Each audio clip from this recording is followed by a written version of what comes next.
this eradication, this attempt to eradicate it, is going to inform society. So we're going to talk about an unnatural society. And I'll explain this in a second. If it's the case that our moral judgments are set to eradicate instincts and tradition, and we know that that's the case, we just said that, right? Our moral standards are there to suppress my desires. Duh. Okay?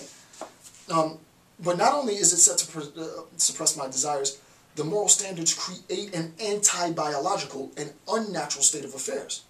It's a different story, right? Well then, if my instincts and desires are being suppressed and supplanted by this anti-biological, as we said before, then we recognize that its influence is going to be an unnatural influence. Right? It's going to be an unnatural standard. These standards become unnatural. And thus our society becomes unnatural. Our society, for example, of black women is a society overwhelmingly in which black women straighten their hair. Overwhelmingly. It's an unnatural state of affairs, right? I don't think it's necessarily, and I'm not trying to get on that level, because I know you start talking about women's issues and you really cross into the taboo. I'm really trying to do, I consider myself a feminist, but I'm trying to do justice to the community. It's like you enter a discourse in which I have assumed I guess hair, like that standard is not a, yeah, that's a good one. Like the examples that I gave before, right? The examples of hair and weight for women within society are examples in which they are social judgments, right? And they're judgments in a sense which is almost moral, right and wrong, like, but it's non-religious, right?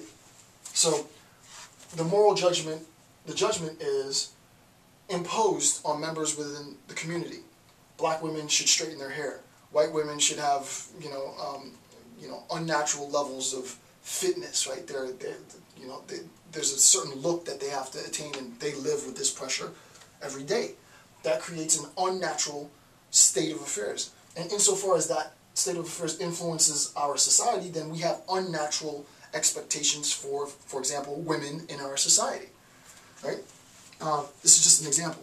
What ends up happening at this point is that there is a failure, right? There's a failure, categorically failure to meet the standard, right?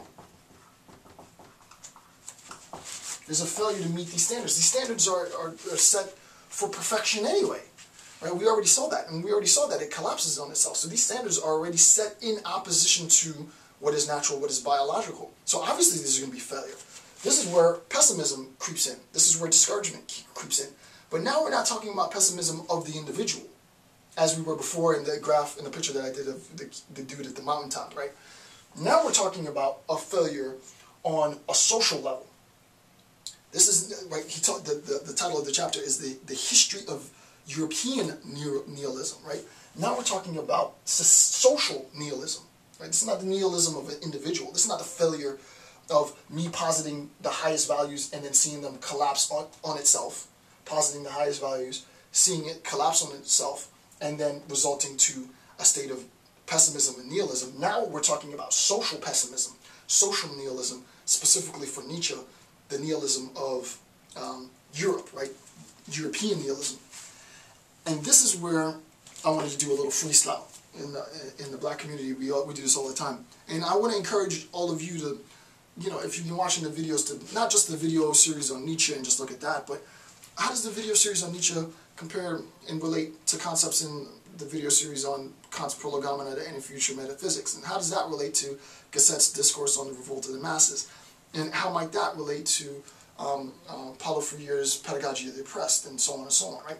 Because then you can take these ideas and see that these ideas don't need to be and shouldn't be contained in tidy little boxes, right? To just do Nietzsche and you're only looking at Nietzsche within Nietzsche, I don't think Nietzsche would want you to do that, because he's not creating a system.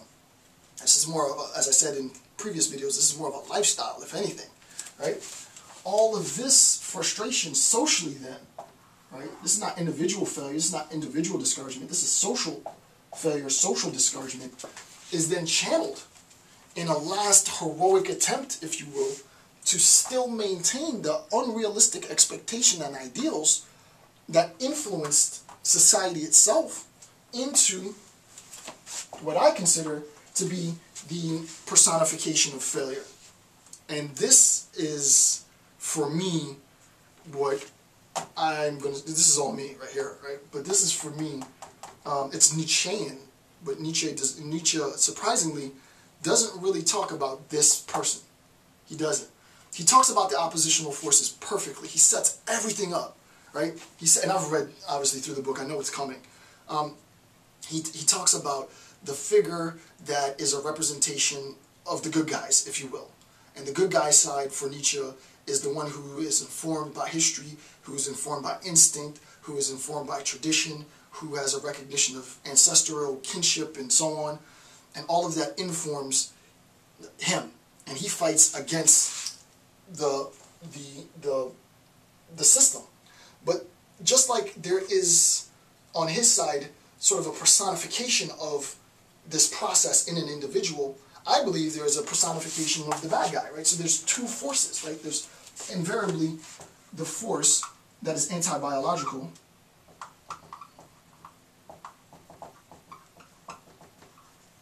the personification of failure, a failed state, personified in a person. Obviously, this person, for me, ideologically, is embodied in Adolf Hitler, as one example. Adolf Hitler came as a consequence of the unnatural, I wouldn't go so far as, I don't want to get too deep here, Goldhagen talks about eliminationist anti-Semitism that was rampant in Germany. I don't necessarily buy into that. The idea that all Germans subscribe to this sort of eliminationist anti-Semitism, I think is a gross generalization, but you got to give Goldhagen a little bit of credit. What I do believe is that there was collectively, socially, for a combination of things, of which I'm not going to get into now, it's not a history lecture, I don't do history, there was a sense of, especially post-World War I, a failed state, per se, right? There was failure within the community. I think you could just do it on a very obvious dull level, right? Yeah, World War I, crap didn't go well for Germany after the First War, and the state was failed. All of that failure, because of the unrealistic expectations, was channeled into the personification of failure in Adolf Hitler, right? So in a sense, if you will, if you want to be charitable to Goldhagen in a sense, is to say, well, listen, it wasn't eliminationist anti-Semitism as much as it was sort of this Nietzschean conception in which the state required the embodiment of all of its failure in one last attempt to satisfy the unrealistic, unnatural expectations of the value system that informed it. That's heady. It doesn't get headier than that. That's as heady as it gets. That's as black and as opaque as it gets. You wouldn't be able to make sense of that without sort of understanding the intricacies in which this individual comes to power. So it really is, for me, an ultimate battle against these two characters, right? The character who is representing tradition,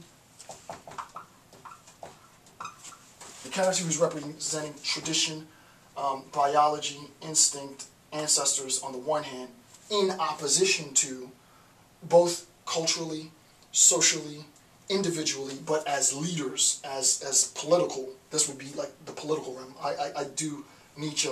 I take all of this and apply it politically on the political realm. The